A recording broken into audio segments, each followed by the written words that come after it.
Hi, my name is Alex, and I want to share a terrifying experience I had some months back. I owned a camera that I no longer used much. Photography was a hobby of mine, but lately, I didn't find much time for it. This camera was of pretty good quality and still looked new. I decided to put it up for sale on Craigslist, hoping to find someone local to buy it, so I wouldn't have to deal with sending it through the mail. Soon after I posted the ad, I started getting replies. One response was from a man named Mike. He offered me way less than the camera's value. I felt disrespected by his low offer and let him know, but he didn't stop there. He kept sending me messages, each one with a slightly higher but still too low offer. After a lot of back and forth, he finally suggested a price that was okay. Not great, but okay. I agreed to sell it to him.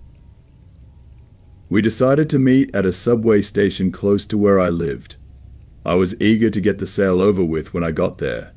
I saw 3 guys waiting. They were all bigger than me and looked tough. They watched me approach, making me feel uneasy. "Are you Mike?" I asked, trying to sound confident. "Yeah," one of them replied with a sneer.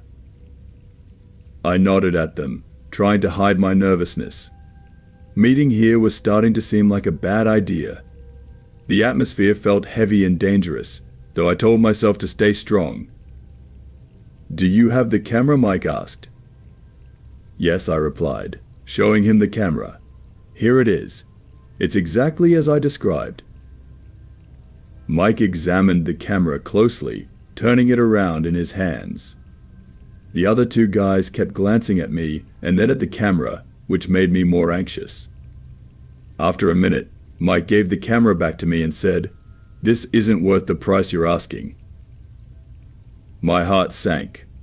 I knew he might try something like this, but I had hoped he'd be fair since we had agreed on the price. "I'm sorry, but the price we agreed on is final. I can't accept any less," I replied, trying to sound firm, even though I was intimidated by the 3 of them. Mike moved closer, so close I could feel his breath. "Look, I'm doing you a favor by offering this much. Take the deal and be happy." I was angry and scared at the same time. It was clear he was trying to bully me into accepting less money. I couldn't believe this was happening. Here I was trying to sell my camera, and now I was in a situation that felt like it could get dangerous quickly. Mike's attitude was threatening, and with his friends looming behind him, I knew I had to be careful about what I did next. "Take it or just walk away," I managed to say, trying to hide the fear in my voice. Mike's face became angry, and then he did something that made my blood run cold. He lifted his shirt just enough to show a gun tucked into his pants. I was absolutely terrified. The other 2 men stood there like statues, showing no emotion. "Now listen," he said, pointing at me but not with the gun. "Thankfully, you're going to accept the money I'm offering, and you're going to give me that camera." Fear gripped me. I was in a situation far worse than I had imagined. The men had formed a circle around me, their looming figures making me feel trapped. I knew I had to escape, but I also didn't want to just give in to these thugs. But looking into Mike's eyes, I saw something that scared me more than the gun. It was a look of madness, or readiness to do anything to get what he wanted. I realized I had to act wisely. Okay, I said, my voice barely above a whisper. "I'll take the money." They relaxed a bit, and I felt a momentary relief. "Good," Mike said with a sneer. "I knew you'd see reason." He handed me the cash, and as I counted it, it was clearly less than half of our agreed price. But I knew arguing wasn't an option. I had to take it and leave. Handing over the camera, I felt defeated, like I had been taken advantage of, and it was a horrible feeling. They left, and I was alone, feeling a mix of anger, fear, and shame. Walking back to my place, I was a storm of emotions. It was hard to believe people could be so cruel, so greedy. Back home, I stared at the money, feeling disgusted with myself for giving in. But I couldn't let this go. I had to take a stand. I called the police, explaining everything. They were understanding and promised to help. Days later, the police called me back. They had found Mike and his friends. They had my camera but denied all wrongdoing. Mike offered to return the camera in exchange for the money, tried to paint me as the unreasonable one. It wasn't the justice I had hoped for, but I agreed. Reflecting on it, I felt bullied by people pretending to be tougher than they were. They should have faced harsher consequences. But without solid proof, it was a difficult case to pursue. It was a hard lesson, but sometimes it's best to move on.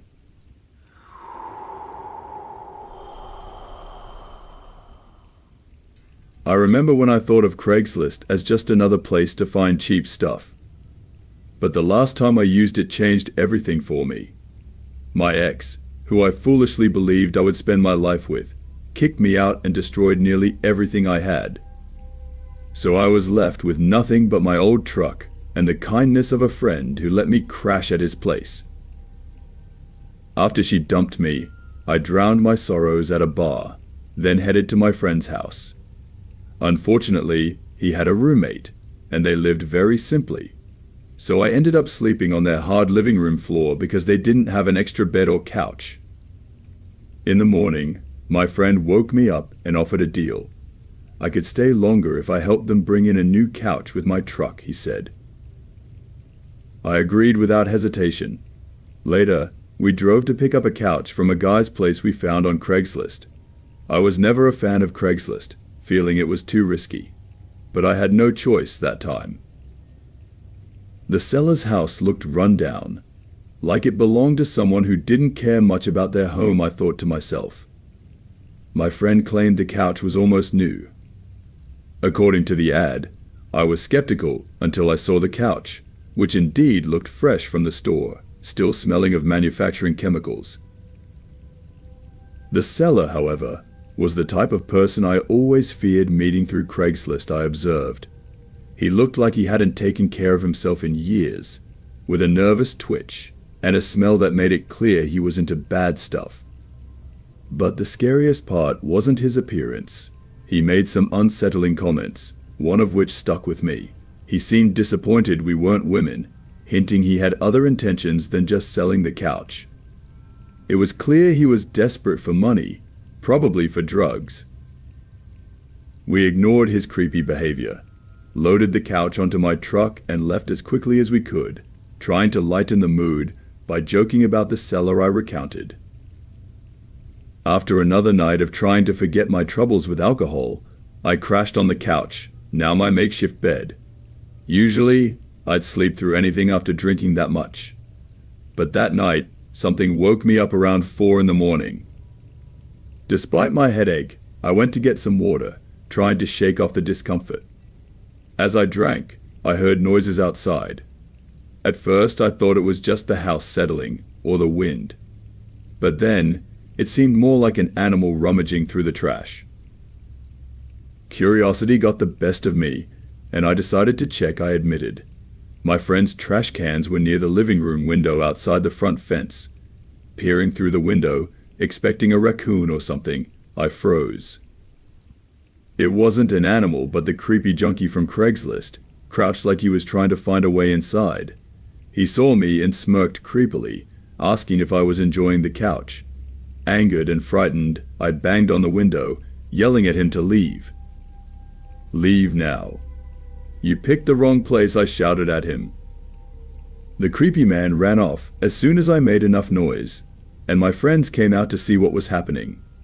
But after I explained, they just shrugged it off and went back to bed. I couldn't sleep after that, worried he might return. I kept thinking about how he must have followed us home, and we hadn't noticed because we were too busy talking and laughing about our night out. It hit me that we had been lucky he didn't try anything while we were away at the bar, distracted and vulnerable. In the morning, I convinced my friend that we had to get rid of the couch. I continued. I couldn't stand the thought of keeping something that brought that man to our doorstep. We dragged the couch back to where trash can be picked up, and I decided I'd rather buy a new one, even if it cost more. But as fate would have it, about half an hour later, I saw something that made my blood boil through the window I recounted. I spotted that same man along with another shady-looking guy and a beat-up old truck taking the couch back. It was clear then. They had planned to rob us from the start using the couch as bait. When their plan failed, they simply came to retrieve it. I just hope the next person who ends up with that couch isn't the unsuspecting target they originally hoped for, I concluded, feeling a mix of anger and fear for anyone else who might fall into their trap.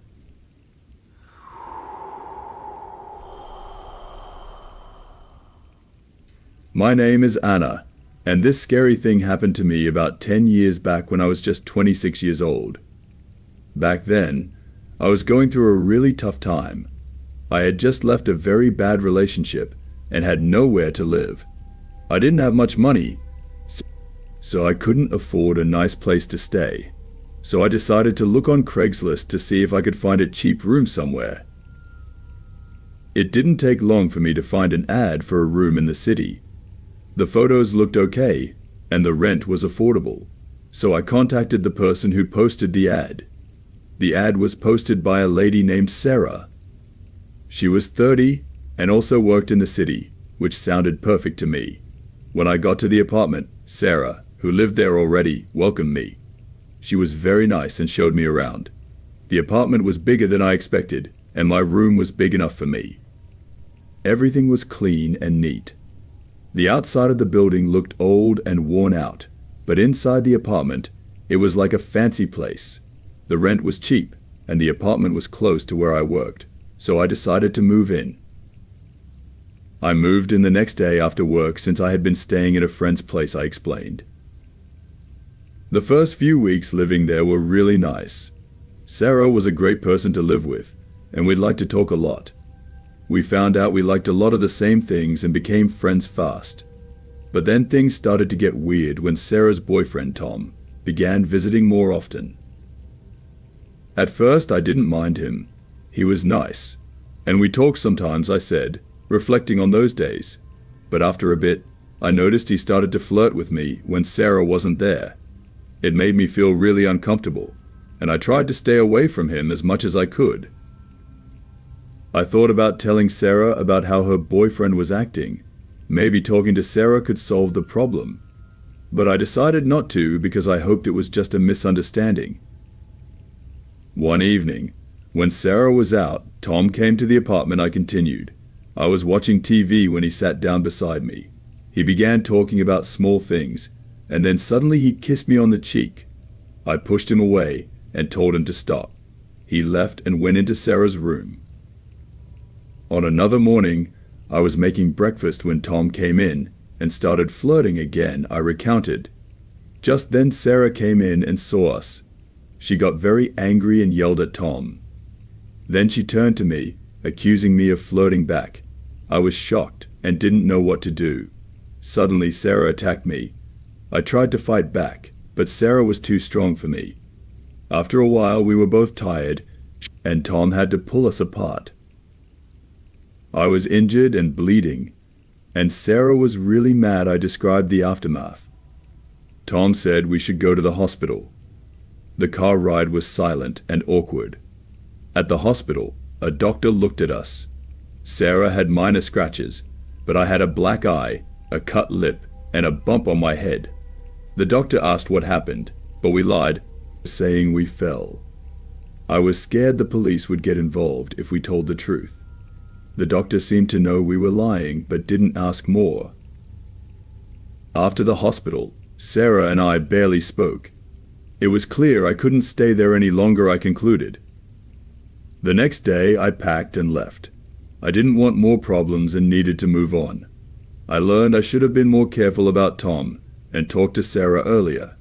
Now I live on my own, and I'm getting help from a therapist. The incident with Sarah and Tom is behind me, but it's a part of my past I'll never forget.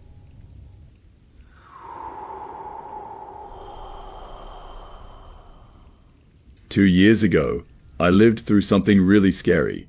My buddies, now named Tom and Alex, and I shared a flat right in the city center. We were all in our early 20s, enjoying life. We had our daily routines, private jokes, and each had our own spot in our simple home. But then Alex landed a job far away, and he found someone on an online site to take his place in our flat. Tom and I were swamped with work and couldn't meet the new guy. Alex, having some free time before his job started, took care of finding the new roommate. Our new roommate, I explained, now named Chris, was older in his 40s, which seemed odd to us. Yet we trusted Alex's choice. Chris was a man of few words, and though I hoped we'd become friends, I figured we'd manage. Initially, Chris kept to himself, which was odd. He was always there when I left in the morning and still there when I returned. I started doubting he actually had a job, despite his claims. He did pay his rent on time and was quiet. But soon, things began to disappear from our flat. First, it was little things like food, but quickly, it was more valuable stuff. Tom's silver necklace vanished, and so did my favorite sneakers. I knew I hadn't misplaced them. Tom and I suspected Chris, but wanted to be sure before accusing him. We decided to watch more closely for any proof. One evening, I recounted, Tom saw Chris leaving my room. That was all the proof I needed. We had to talk to Chris. So we asked him to come out of his room. When we mentioned the missing stuff, he got all defensive, denying everything. Tom and I looked at each other unsure what to do. We were convinced Chris was the thief, but we had no direct proof. Looking back, trying to talk sense into him was a waste. Why would he confess? We pushed him a bit, and then he got mad, yelling and swearing at us. We tried to calm him down, but he wouldn't have it. Suddenly, he started to fight us. The fight didn't last long. With Tom and me against him, we managed to hold him down. Things had clearly gone too far. After we let him go, he ran to his room and slammed the door. Then we called the cops. When they got there, they took Chris away. Tom and I felt a bit safer, but we knew we couldn't stay in that flat any longer.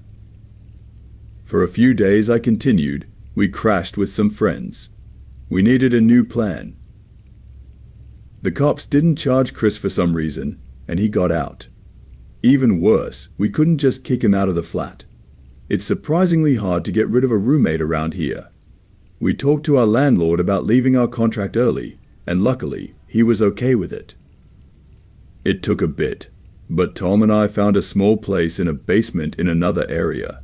It wasn't great, but it felt safe, and that mattered the most. We never learned what became of Chris in our old flat. I guess the landlord had to force him out, especially since it looked like he wasn't working. We did talk to Alex about all this I mentioned. Tom and I were annoyed because it seemed like he just picked the first odd person from the internet to replace him. Like he didn't care who it was since he was leaving anyway. He admitted he messed up, and we let it go. It was a wild time, but luckily, no one was seriously hurt.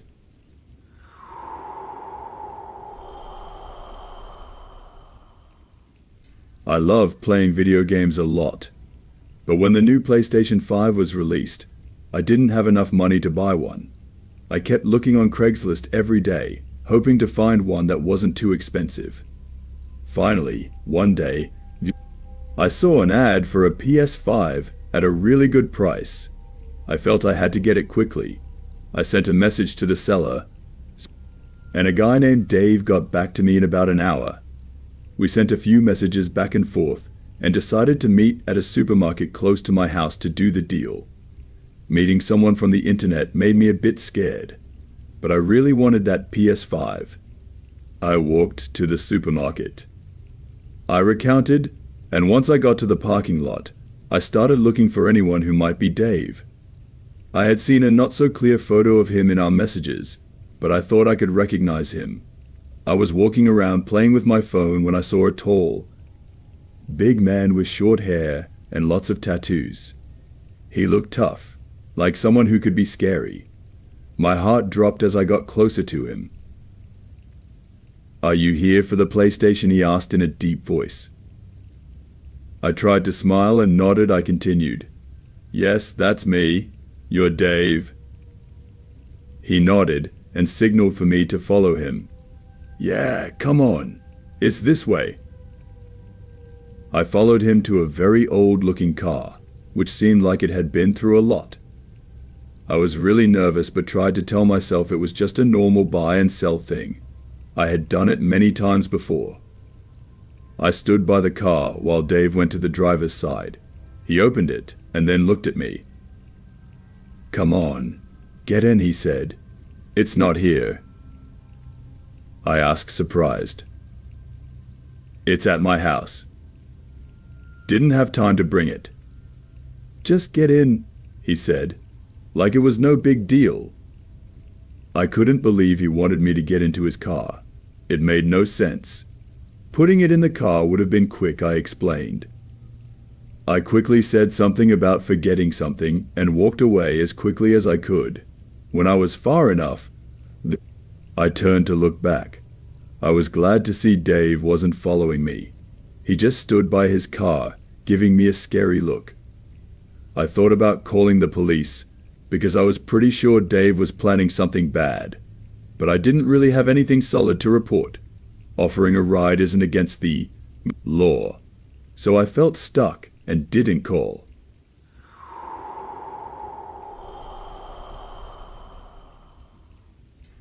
I was without a job for a couple of weeks and really needed to find something that would pay the bills. One day, while looking through job posts online, I found one on Craigslist that caught my eye.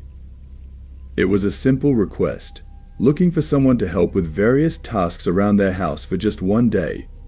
I was hoping for something more long-term, but I figured a day's work was better than nothing at all. The payment wasn't much, but it was enough to get me through a few more days. I decided to reply to the ad, and surprisingly, I got a quick response. The guy who replied introduced himself as Mark and sent me his home address. He told me his house was getting some repairs done, and he needed someone to help clean up the mess left behind. I found it a bit odd, thinking usually the people doing the repairs would clean up, but I guess maybe they didn't. The next morning, I recalled, I rode my bike to Mark's place, which was a small brick house in a quiet part of town. After ringing the bell, the door was opened by Mark, a guy who looked to be in his middle years with thinning hair and a bit of a belly. He was dressed in an old white t-shirt and some jogging pants, both of which had seen better days. "Good morning," he greeted, moving aside to let me in. "Good morning," I answered, stepping into the living room of the house. The room was brightly lit, painted in a soft blue with a big brown couch sitting in the middle. There was a coffee table with a few magazines thrown on it, but nothing that showed any recent repairs or work done. "Let's take a look around," Mark suggested, guiding me towards the back of the house. Passing through the kitchen, we went out to the backyard where there was a small storage shed. Opening the shed, I saw it was filled with various tools and cans of paint. "I need you to tidy this up," he instructed, pointing around the shed. "I'll do," I said. After cleaning and sorting everything in the shed for about an hour, I went back inside to find Mark. "Nice work," he commended with a grin. "Now I'll show you where I really need help." He took me down to the basement, a poorly lit area with a concrete floor and visible pipes running across the ceiling. Aside from a few cardboard boxes and a workbench, it didn't look like any repair work was happening here. "I need you to clean up this area," Mark said, indicating a corner of the basement. "It's just a little mess. It won't take long." I moved towards the corner. I continued, seeing a stack of old newspapers and some dust. As I began to clean, something fell off. Mark just stood there watching. While sweeping, I accidentally knocked over a box, scattering some items on the floor. They were just old photos. I picked them up planning to put them back. But then one photo made me stop. It showed a scary scene like from a game where people pretend to be others. In it, folks were tied up and dressed in weird costumes. That freaked me out, and I just wanted to get out of there. But Mark had disappeared, and the door was suddenly shut. "Mark," I yelled. "What's this about?" No answer came. Panic set in. I looked all over for another exit and saw a small window high up. It was tiny, but outside was visible through it. I moved some boxes to reach it, climbed up, and forced it open. Squeezing through, I dropped outside and rushed to my bike, which was still chained up. Riding away, my whole body was shaking. Once I was safe a few miles away, I stopped to call the cops. They went to see Mark and heard him out. He claimed I was just helping around the house but acted weird. He suggested maybe I was under the influence, so he told me to leave. He guessed I called the cops on him out of spite. Of course, that was all lies. But the cops had no way to know. There was no proof he did anything wrong. Feeling upset and scared that he might trick more people with his ads, I decided to do something. I put up my own ad on Craigslist warning others about him. I shared everything that happened, warning people to be careful with ads like Mark's. Thinking back on it, I realized how close I came to something terrible. Whatever Mark was planning, it wasn't anything good.